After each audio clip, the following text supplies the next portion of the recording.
The envelope arrived on a Thursday in October, the kind of bright, brittle morning when the light comes in low and gold, and the air outside smells of wood smoke and the sweet rot of dying leaves.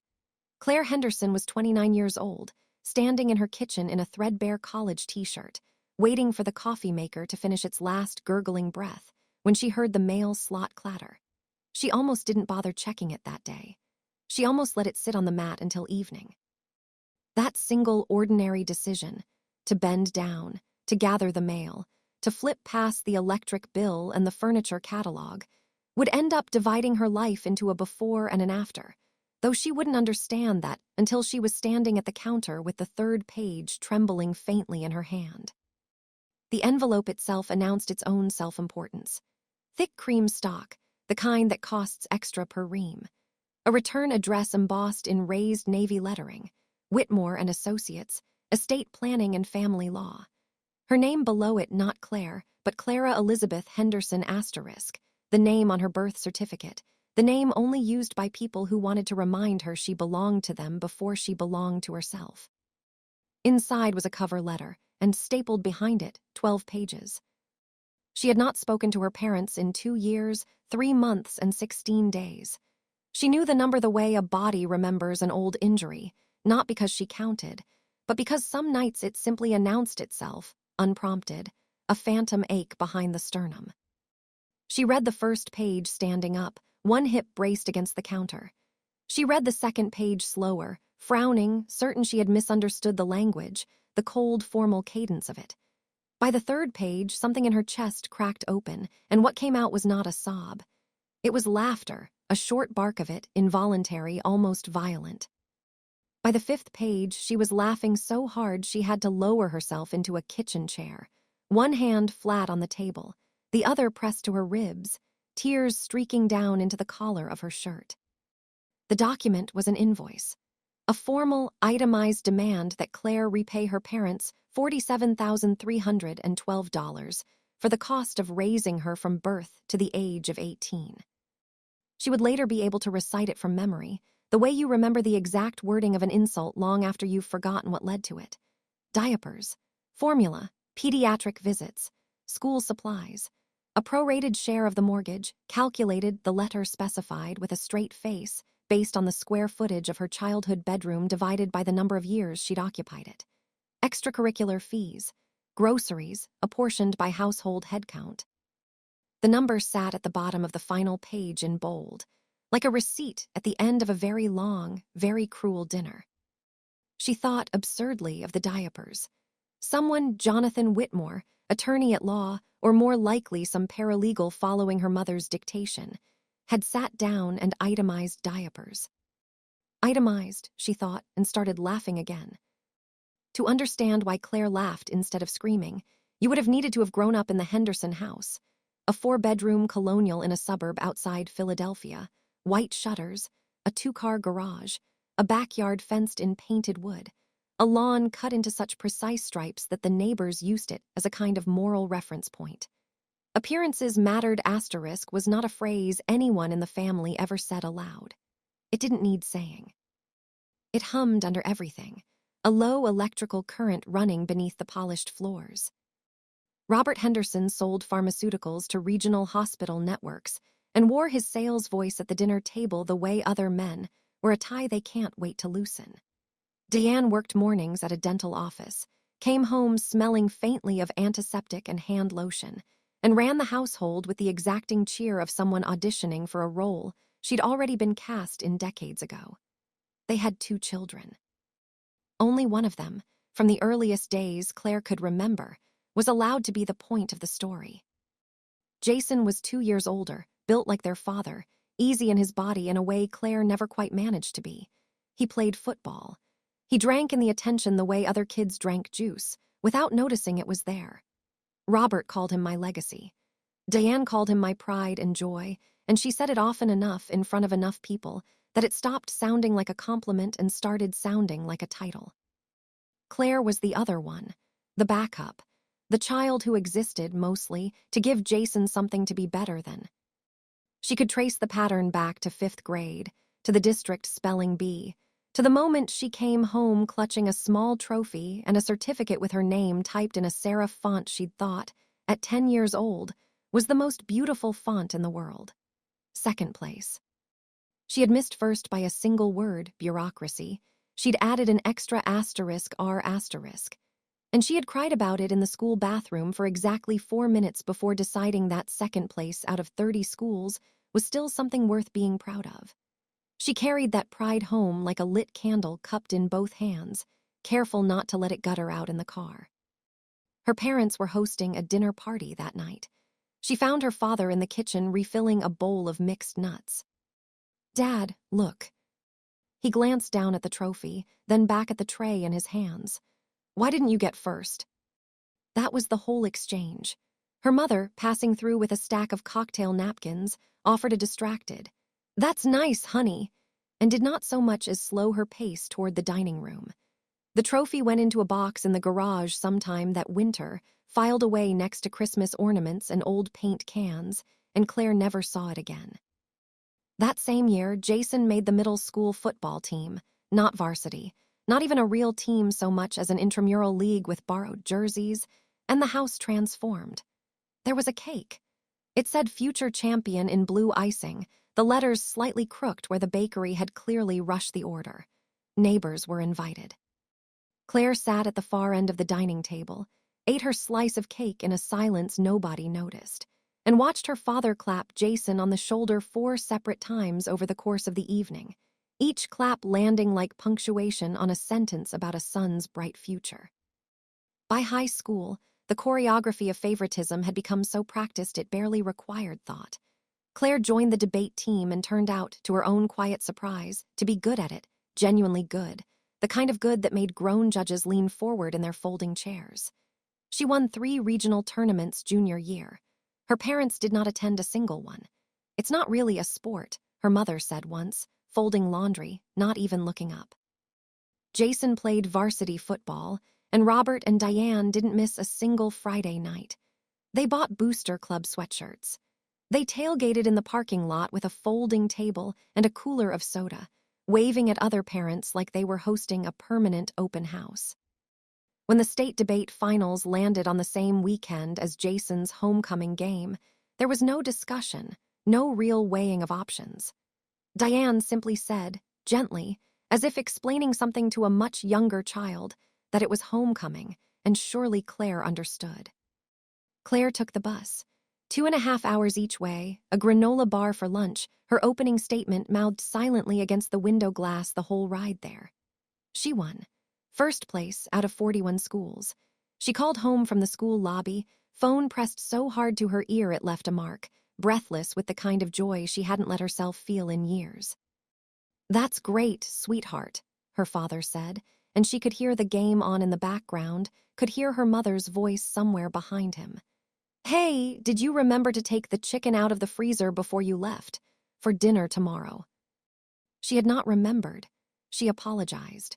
She stood in that fluorescent-lit lobby with her trophy in one hand and the phone slipping in her sweaty grip, and something in her, quietly, without ceremony, closed like a door easing shut in an empty house. College widened the gap into something structural. Claire earned an academic scholarship to a small liberal arts school 2 states away, the kind of acceptance letter that made her cry in the school counselor's office. Her parents read it over dinner and said the school seemed fine asterisk, though not, they noted, especially asterisk prestigious. Jason went to the same state university their father had attended, full tuition covered without a second thought, plus a car, plus a credit card for what Robert called asterisk incidentals. Claire's scholarship covered most of her costs.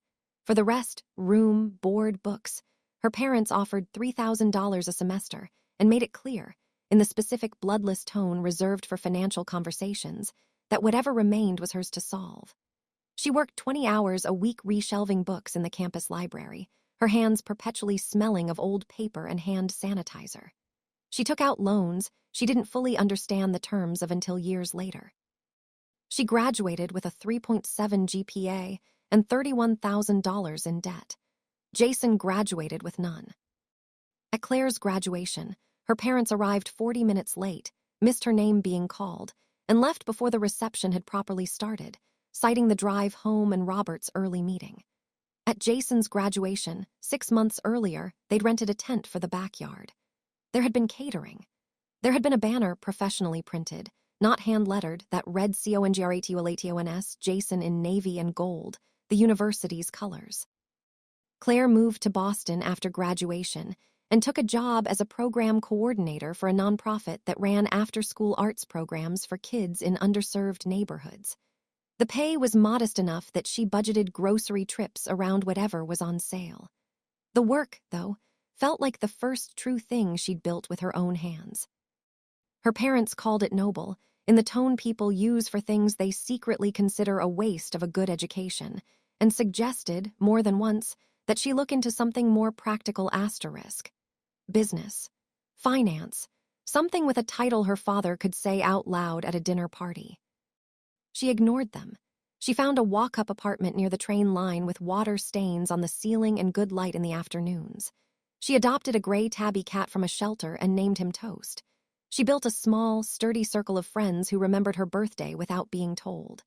Her parents called twice a year, Christmas, her birthday, and the calls rarely stretched past 10 minutes. How's work? Jason just got promoted, did we tell you? He and Diane are looking at houses in the good school district. Isn't that something? They never asked what her days looked like. Eventually, she stopped waiting for them to. The break, when it finally came, arrived at Thanksgiving, 2 years before the envelope. She drove down to Philadelphia on a Wednesday evening in November, the highway strung with the last dregs of autumn light, and pulled into the driveway of the house she'd grown up in with a strange, hopeful ache in her chest that she would later be furious with herself for feeling. Her mother opened the door in an apron dusted with flour, said hello in the brisk tone of a woman mid-recipe, and told Claire to put her bag in the guest room, not her asterisk room, which had long since become a home gym, but the guest room, with its generic watercolor prints and its guest towels that had never once, in Claire's memory, been used by an actual guest. Jason was already there with his fiancée, Stephanie, a marketing manager with a wide, confident laugh and an engagement ring that caught the kitchen light every time she gestured, which was often. Diane was radiant around her, radiant asterisk. That was the word that kept surfacing in Claire's mind as she stood in the doorway of the kitchen and watched. Diane pulled down the good china, the set that came out twice a year, and asked Stephanie's opinion on which pattern to use for Thanksgiving. She asked about centerpieces. She asked about napkin colors, sage or cream, holding up 2 swatches like a woman presenting evidence in a trial only she was invested in. No one asked Claire's opinion on anything. No one asked how her drive down had been, or how work was going, or whether she was seeing anyone. She stood at the edge of the kitchen with her coat still on, watching her mother's whole face open up for a woman she'd known for 8 months, and felt something in her own chest go very quiet and very still, the way a room goes quiet right before a storm. Dinner was at 2 o'clock the next afternoon, the table dressed in the good linens, the turkey glazed to a magazine cover shine. Diane had been cooking for 2 straight days. The kitchen still held the ghost of it, cinnamon and roasting fat and the particular sweetness of candied yams. It was, by any objective measure, a beautiful meal. Halfway through it, Robert stood, wine glass in hand, and tapped it once with a fork for quiet. "I just want to say," he began, and Claire watched him find Jason's eyes across the table the way a lighthouse finds a ship. "How proud I am of this family, of this year." A pause, practiced, theatrical. "Jason, you have made me proud every single day of your life. You are everything a father could hope for in a son." He lifted the glass higher. "And Stephanie, we are so excited to welcome you into this family." Glasses clinked. Someone laughed warmly. Claire lifted her water glass an inch off the table and set it back down without drinking, and no one at that table, not one person, turned to look at her. The conversation rolled forward the way water finds the lowest point in a room. Stephanie talked about venues, about a florist in Rittenhouse Square who did the most incredible garden-style arrangements, about a guest list already climbing past 200. Diane asked, gently, whether they'd need any help with costs. Jason said they were managing fine. though of course any contribution would be appreciated. And there was something in the way he said it. Easy, unhurried, entitled in the way only people who have never had to ask twice can be entitled, that made Claire's jaw tighten. "We'll cover the rehearsal dinner," Robert said, setting down his glass with the satisfied finality of a man closing a deal. "Least we can do for our son." Claire set her fork down. The small clink of metal on china sounded, in that moment, unreasonably loud. "Have either of you offered to help me with anything?" she said. "Recently."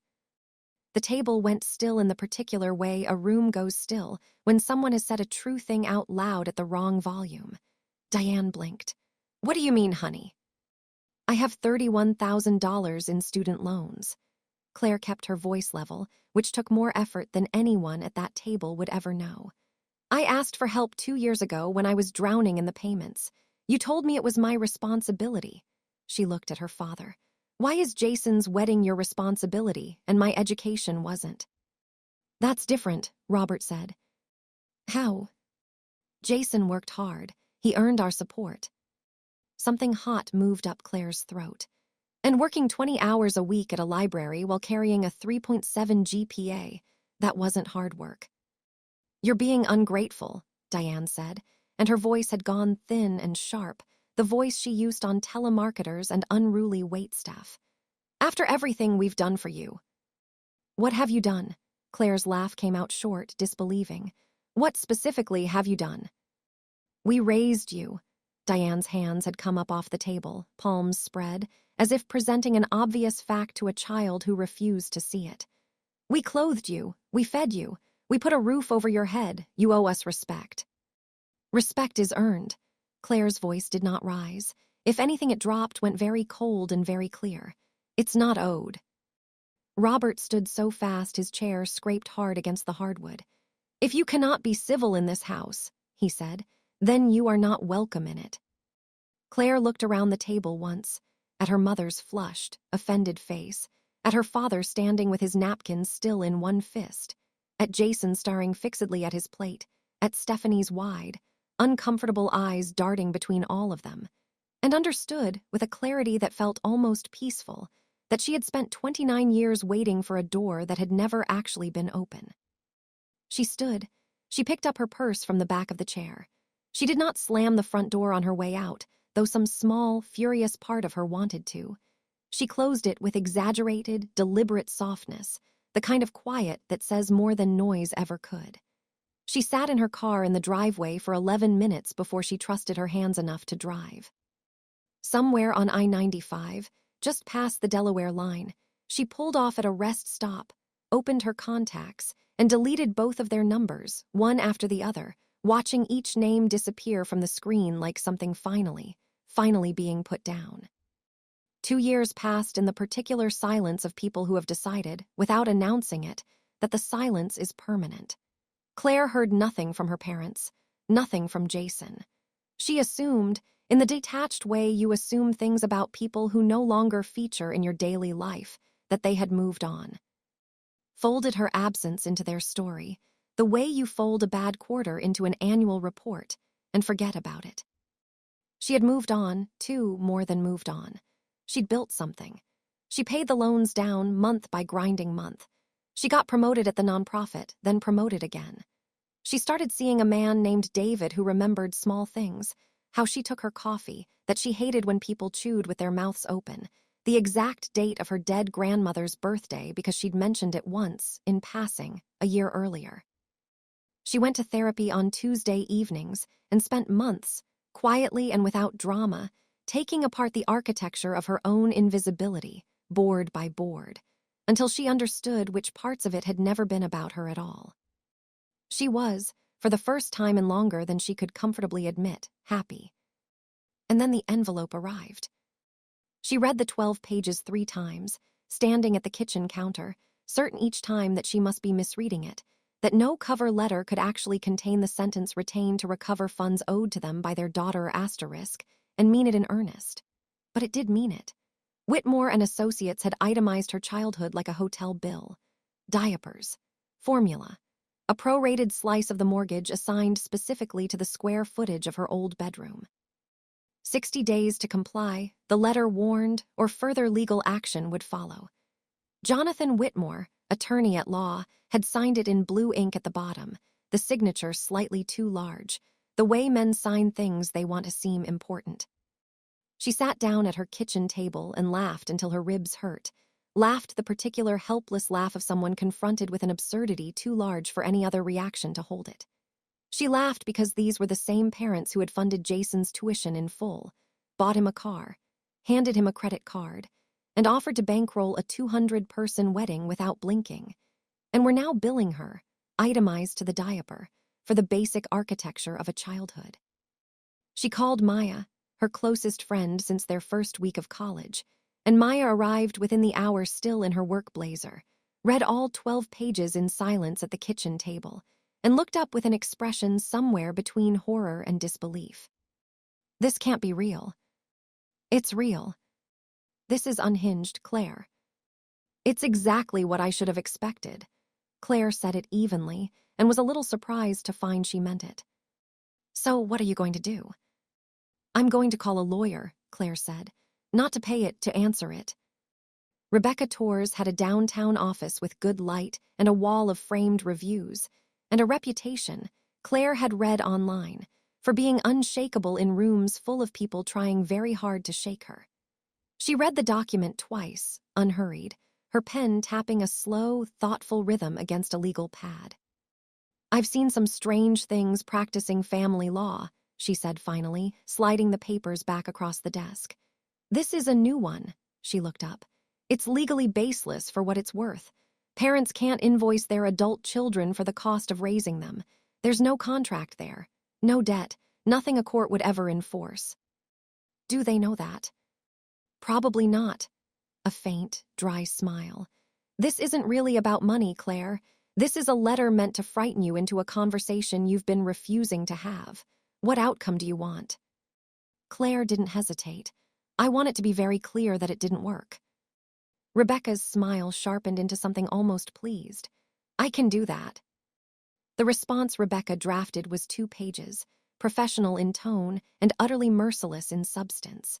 It thanked Mr. Whitmore for his correspondence. It noted, in the flattest possible legal language, that the demand was without merit, that parental obligations to a minor child were a matter of law, not of contract, and that the fulfillment of a legal duty did not, and could never, generate a debt owed by the child in return. It observed, almost as an aside, that should the Hendersons choose to pursue this matter further, Ms. Henderson was prepared to countersue for emotional distress, harassment, and frivolous litigation. It closed, and this was the line Claire read 4 times, savoring it in a way she wasn't entirely proud of, by suggesting that Mr. Whitmore might advise his clients to seek counseling rather than further legal remedy. It went out by certified mail. The delivery confirmation landed in Claire's inbox 2 days later, a small, dry, satisfying ping. 3 weeks of silence followed. Then her phone rang, and the screen said Jason Henderson *, a name she hadn't seen light up in 2 years. She answered. He didn't say hello. They're furious, he said. Do you know what that letter did to them? It humiliated them, Claire. Did you see the invoice they sent me first? A pause. I saw it. And it was their way of making a point. What point, Jason? That I owe $47,000 for being born. Her voice stayed level, almost gentle, which somehow made it worse. They felt unappreciated, so they billed me. You're being difficult. Did they send you a bill, too? Silence longer this time. She let it sit there, unfilled, until it answered for him. I didn't think so, she said. I have no interest in repairing anything with people who look at me and see a debtor instead of a daughter. And she hung up, and the apartment settled back into its ordinary quiet, and she found, a little to her own surprise, that her hands were completely steady. She assumed that would be the end of it. It wasn't. A month later, her Aunt Linda, her mother's younger sister, a woman Claire had always liked from a polite distance, the kind of relative who sends thoughtful birthday cards and stays out of family wars, called and asked to meet for coffee. Something in her voice made Claire agree without hesitation. They met at a cafe 2 blocks from Claire's office, small marble-topped tables, the smell of espresso and wet umbrellas by the door. Linda ordered tea and wrapped both hands around the cup like she needed the warmth of it. Claire ordered black coffee and waited. "I heard about the invoice," Linda said finally. "Of course you did. Your mother's told the whole family, her version." Linda's mouth pulled tight.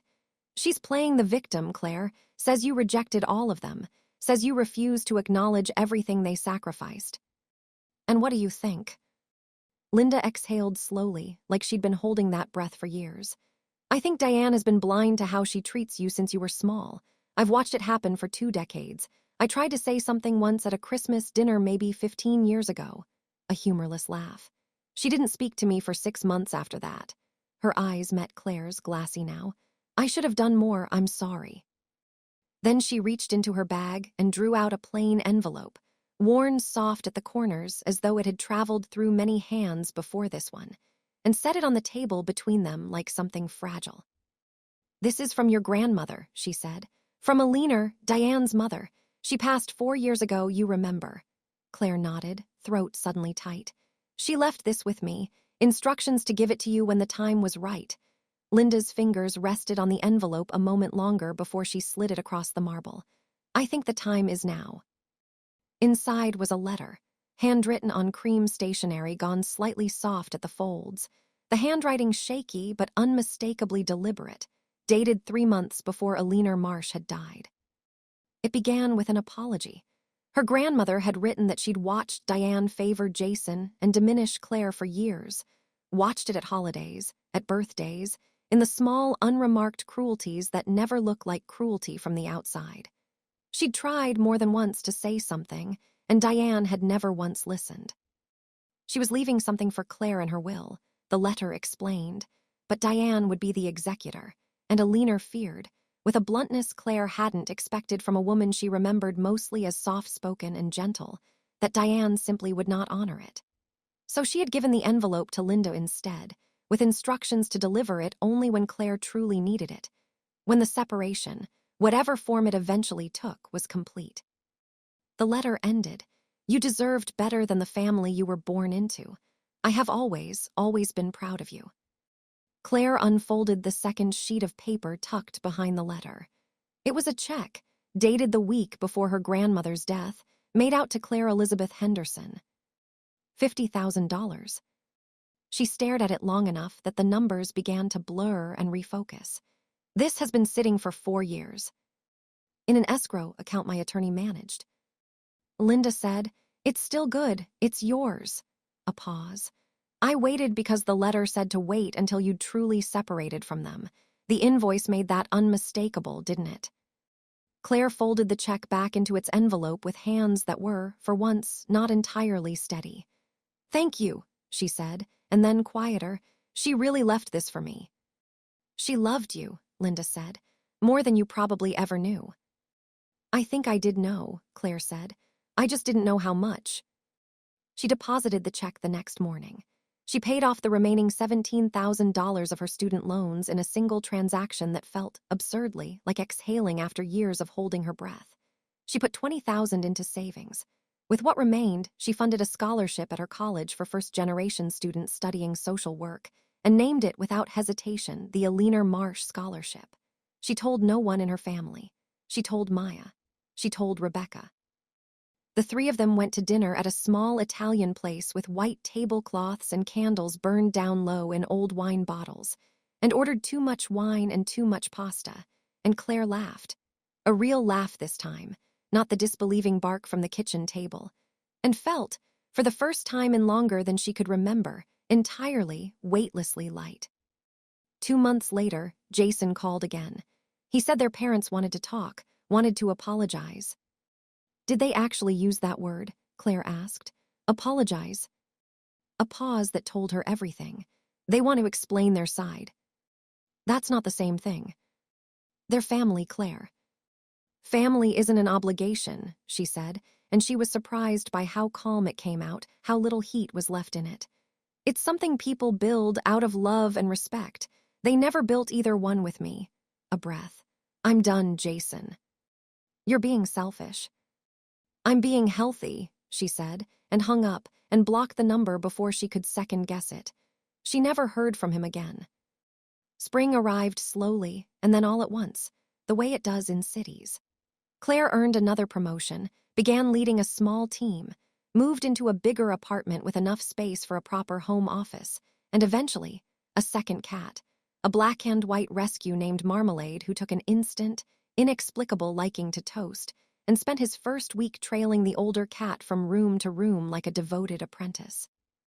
On a Sunday in April, she hosted brunch.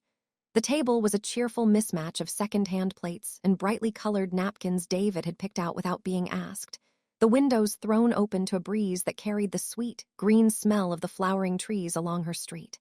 There were pancakes, and too many eggs, and a fruit salad nobody quite finished. Someone told a long, disastrous story about a first date gone wrong that had everyone in tears of laughter.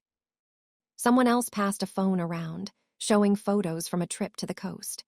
Claire refilled the coffee pot twice, moved easily between conversations, and at some point simply stood in the doorway of her own kitchen and looked at the table full of people, really looked, and understood with a clarity that settled over her like warmth that this was her family. Not the people who had raised her, the people who had chosen her. The people who saw her and celebrated her and would never in 100 years think to send her a bill for it. Later, after the last plate had been cleared and the last friend had hugged her goodbye at the door, Claire sat on the couch with both cats curled warm against her thigh and let herself think it all through, slowly, without flinching from any of it. The invoice, the itemized diapers, her grandmother's shaking handwriting on cream paper, the scholarship with Aliner's name on it, quietly changing some future stranger's life the way that $50,000 check had changed hers. The fact that her parents had tried, in the end, to bill her for the simple, unremarkable fact of having existed, and that her grandmother, in her last months, had made sure Claire would have exactly enough to pay off every debt they'd ever hung over her and still have something left to build with. There was a kind of justice in that, she thought, watching the evening light move slow and orange across the ceiling.